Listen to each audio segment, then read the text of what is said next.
The natural world is full of dangerous things. Sometimes, human beings have learned to harness the innate abilities of organisms that threaten us, turning nature's protective qualities into weapons, or otherwise falling victim unknowingly.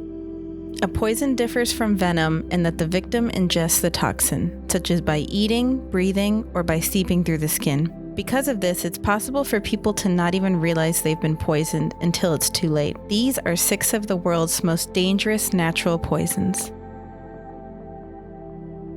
The pufferfish is sometimes called a blowfish. It is one of the most prestigious edible species in the world and also one of the most poisonous, a possibly fatal treat for any adventurous gourmand. Pufferfish develop their prominent inflatability due to their slow, somewhat graceless swimming style, making them vulnerable to predators. In lieu of escape, pufferfish use their highly elastic stomachs and the ability to quickly ingest huge amounts of water and even air when necessary. This turns them into a virtually inedible balloon several times their normal size. Some species have spines on their skin to make them even less palatable.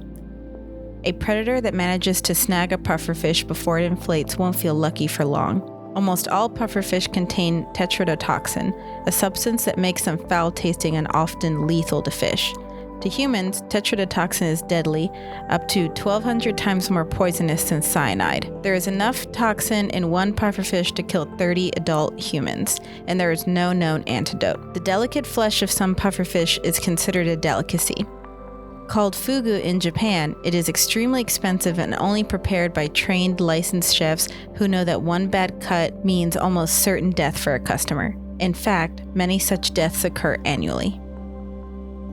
While water hemlock can be found in the western half of North America, its sibling species can be found across the continent and even in Europe. Water hemlock is seemingly inconspicuous, characterized by its small green or white flowers spread out like an umbrella known as an umbel. The water hemlock grows in wet meadows and along banks of streams and marshes. While animals graze on its flowers and seed heads in spring, danger lurks just below the surface of the earth. Should the water hemlock's tuberous roots or stalks be damaged or ingested, the plant's secotoxin is released in a brown or straw-colored liquid, capable of causing seizures, amnesia, and death. The secotoxin stimulates the central nervous system, leading to cellular overactivity that, in brain cells, will lead the unlucky soul who ingests it into seizures within 15 minutes.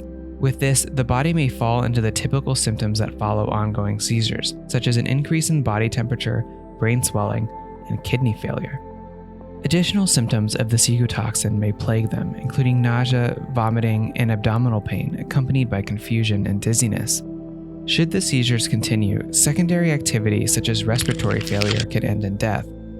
Though there is no specific antidote to the water hemlock's poison, the treatments of poisoning may include decontamination with activated charcoal if the plant was ingested over an hour before treatment. The medical practitioner may also choose to treat the symptomatic seizures as they wait for the water hemlock to pass. Should one survive, symptoms may linger for days or even months after poisoning, plagued by twitchiness, muscle weakness, and increased anxiety. The survivor may not even remember the intoxication, should the water hemlock's occasional symptoms of retrograde amnesia set in. This infamously named fungi is considered one of the most poisonous mushrooms in the world. Death caps grow in a symbiotic relationship tethered to tree roots. The mushroom conducts moisture and certain minerals for the tree, while the tree provides nutrients the fungi can't create themselves. Several toxins have been isolated from this poisonous toadstool, but the primary toxin is a potent amatoxin. The potency is not reduced by either freezing or cooking the fungi before eating them. The death cap causes life-threatening dysfunction when ingested. Pain occurs within 5 to 12 hours from the consumption. Cruelly, the symptoms usually fade away for several hours or even a day or two, tricking the victim into thinking that they are recovering. When in due course the symptoms return with a vengeance, it may be too late. Kidney and liver damage are already well underway. It is responsible for more than 90% of fungus-related poisoning death in Europe and the US. Without treatment, coma and eventual death are almost inevitable.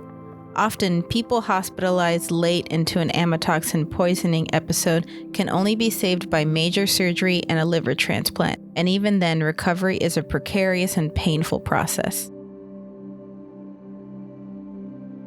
When bred in captivity, the golden dart frog isn't poisonous and can be handled by its captors.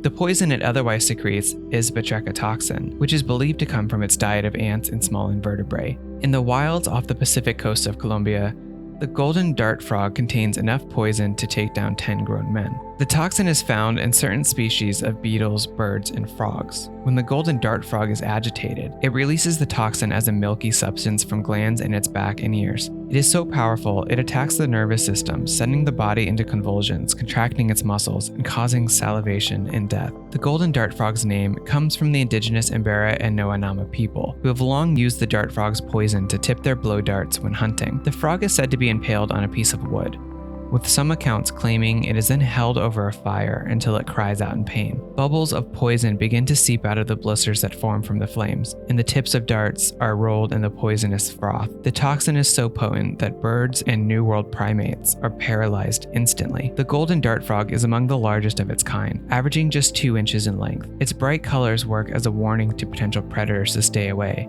or die. But not all predators fall victim to their poisonous prey. The Asian tiger snake is the only snake that is both venomous and poisonous. While tiger snakes are usually ground-dwelling, they are able to swim through icy water and climb into trees and buildings. A tiger snake becomes poisonous by sequestering toxins from its prey, which consist of poisonous toads. The process allows the snake to store the toxins in their neck glands. When bitten, it can poison its assailants with the stored toxins. The product of those glands is irritating to both the eyes and face. Although the snake is reluctant to bite, even defensively, the bite has been known to cause fatalities in humans. The venom acts very slowly, inhibiting the ability of the blood to clot and causing death by hemorrhage. Because they resemble certain species like the garter snake, they were imported into the US and UK under the wrong names and ended up causing medically significant emergencies when they bit their new owners. Castor oil has long been used for everything from burning for lamplight to a laxative used to expel parasitic worms, and nowadays can still be found in body oils for its humectant properties, allowing moisture to cling to the skin. The oil is secreted from the castor bean, either by pressing it under extreme mechanical pressure or released by solvents. The castor bean is actually a seed, and its hard shell is allowed to dry to make the hull easier to crack open. Throughout the seed, but pronounced in the hull, is a highly potent water-soluble toxin known as ricin. If chewed or swallowed, 1 to 6 of these seeds can kill an adult. Ricin inhibits the synthesis of proteins within cells, causing severe vomiting, diarrhea, seizures, and death. Most fatalities are caused by accidental ingestion, though the poison has been used in assassinations and several high-profile terrorist attempts. In October of 2013, a wellness check was performed on a woman in northern Utah who had troubled her cousin with a series of bizarre text messages. When they arrived, they soon learned she had ordered 60 castor beans online, soaking, grinding, and consuming half of them, over 3 times the deadly limit. Miraculously, she survived. Thank you so much for watching this video. Reese and I cannot thank you enough. Please consider liking and subscribing so you can see the next time we make some more videos. We are so excited to make more and explore the world with you, so consider hanging out. Alright friends, see you next time.